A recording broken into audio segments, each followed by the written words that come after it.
Hey, how you doing? So, before I start this project, I'm gonna do a full-on assessment on the car, just to understand better on where it's at. I'm gonna start with a sort of visual inspection, going around the car, inside the car, rust, damages, all that. Then I'm probably gonna move on to like electrics, like is everything working, the lights, anything visual that I'm seeing, fluids, how's the status on them, engine, how's everything working, cold, hot, brakes. Yeah, I can't drive the car anywhere, so it's all going to have to be pretty stationary checks. And I don't have a lift, so I can't check underneath it. Probably forgetting something. But once I've done that all, maybe do some tests, like compression tests and stuff like that, I'll have a better understanding on where the car's at and where I need to put my focus on, aside from all the rust. So yeah, let's get cracking. I even bought this fancy thing so I can put it around my neck, the phone, and use both hands. Woo! Amazing. Alright. So, I got this custom-made engineering notebook. And I made a small assessment list. Can you see it? Amazing. Ooh, no.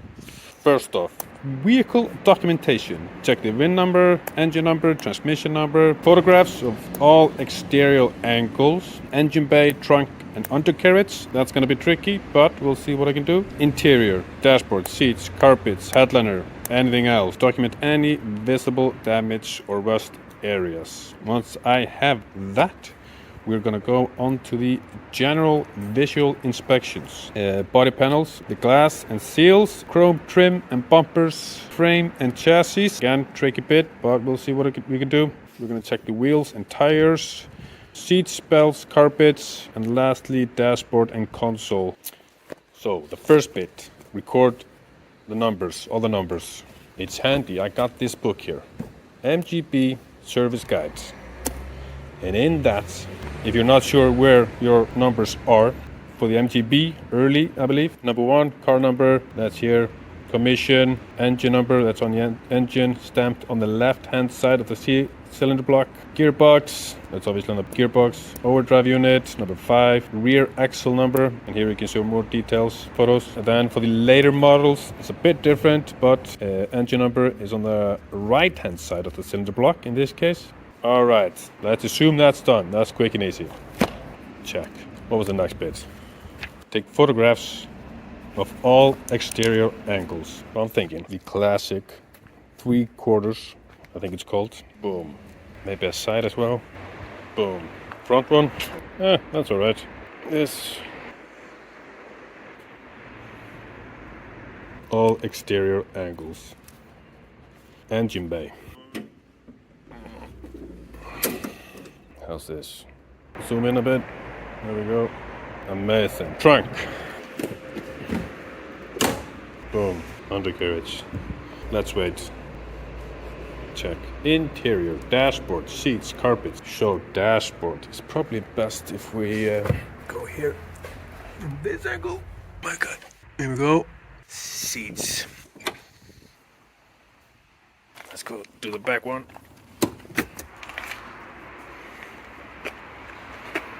And driver's seat. What do we have next? Carpets. Got this. This. Damn it. Someone needs to clean this car.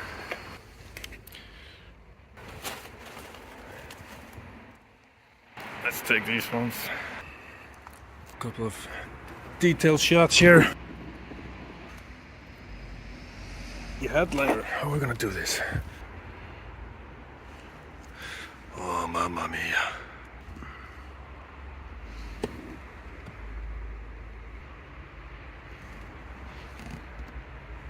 Jesus. Cool. Got that. Interior. Document any visible damage or rust areas. Oh man, how long do you got? Let's start at the front. This one, basically this, got all these little bubbles, passenger sides, obviously this, repair here, oh my God,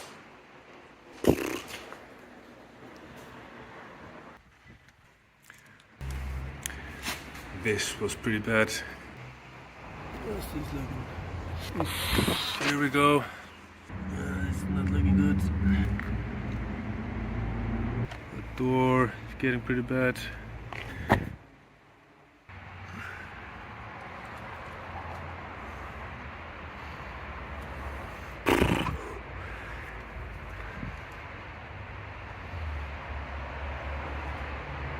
Oh my lord.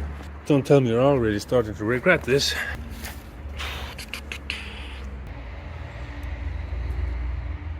Come on.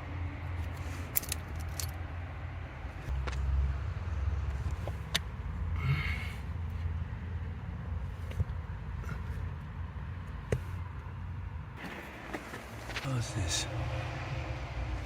Not as bad as the other one, but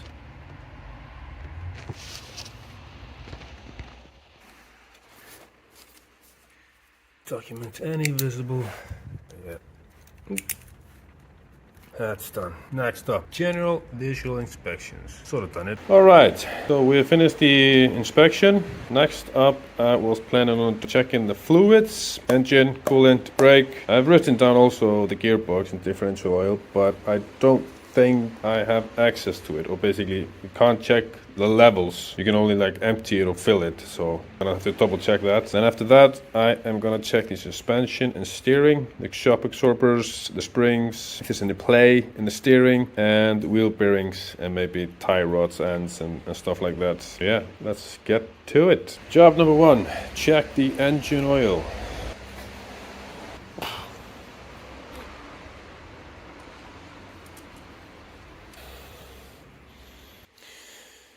How's that? Quite dark, but it's within the limits. That's good. I'm happy with that. Brake fluid. That looks good. Coolant. All right. How do I check this? So I just remembered I have this tool. Antifreezer tester. Never opened, never used. Maybe we can use this. So I think the best way to go about this is through the radiator cap.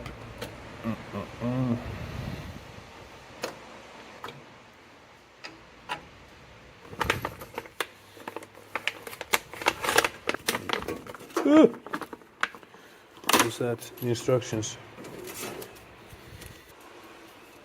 Feels like we're pretty straightforward. Blah blah blah. Okay. Cool. Just check it in here, I guess. So. And there's nothing coming. All right. That might mean there is not enough coolant on the car, or there's some other way about this. Cool. So let's put that on hold.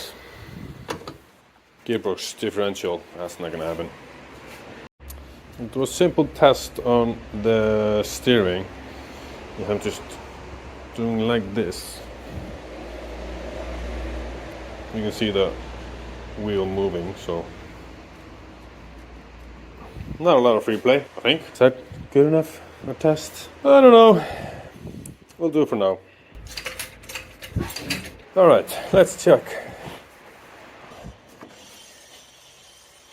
I think it's just the sound from the brakes. Maybe something, but I'm not sure. This is fine. Oh, well, the brakes. Flashlights. We got spider webs. Oh my god.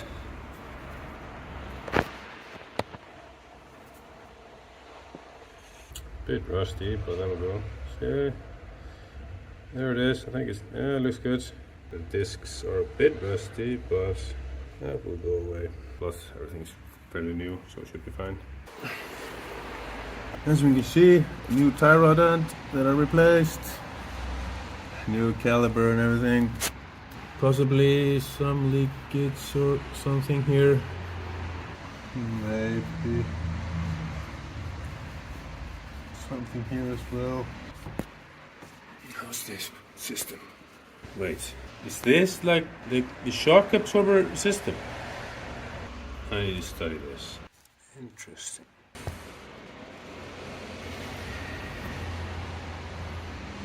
While we're here, checking springs. It looks alright. Alright, now the other side. Nothing ordinary, just the brakes, I think.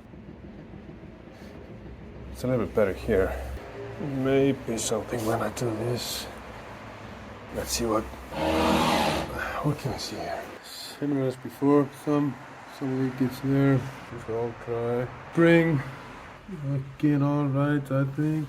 No leakage here. Maybe something. This is fine. This looks alright. I don't know. Yeah, got to replace the one below here, I think.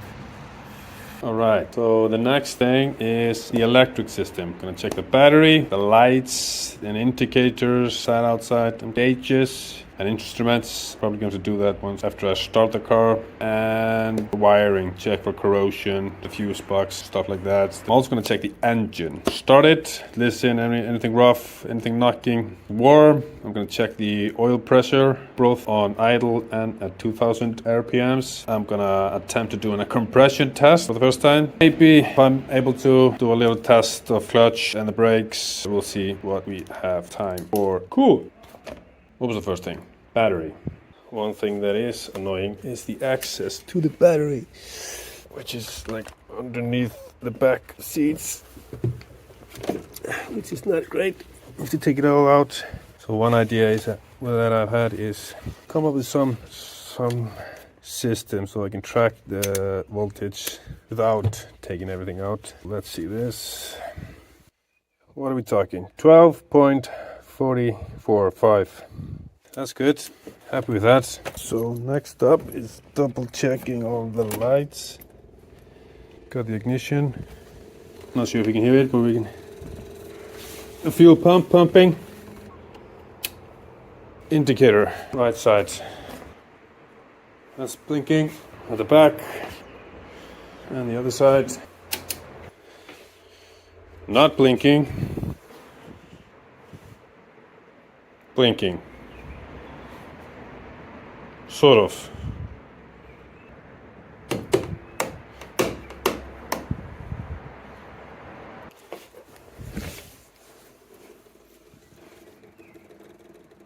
Oh, fuck. Fuck. Is this fucker leaking? I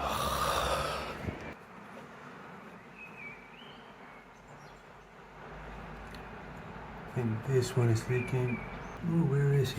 Where's the leak coming from? So it looks like the leak is coming from. I don't know if you can.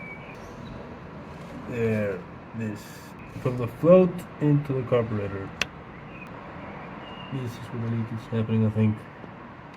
Now, is that because the fuel pump is just pumping petrol and there's nowhere to go, so it needs to go out somewhere? Or is it just because something's broken, rotten, and I need to fix it before I start the car? Would it be safe to start the car or not?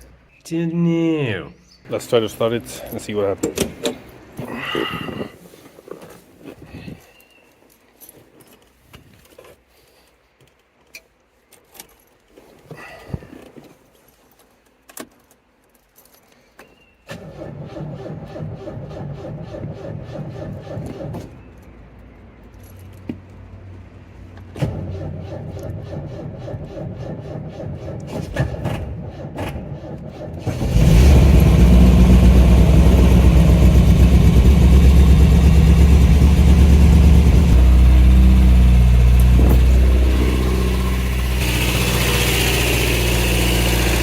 Nope.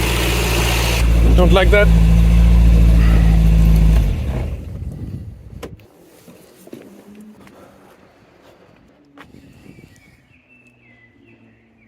Yeah, this is not good. This is not good. Ah, fuck.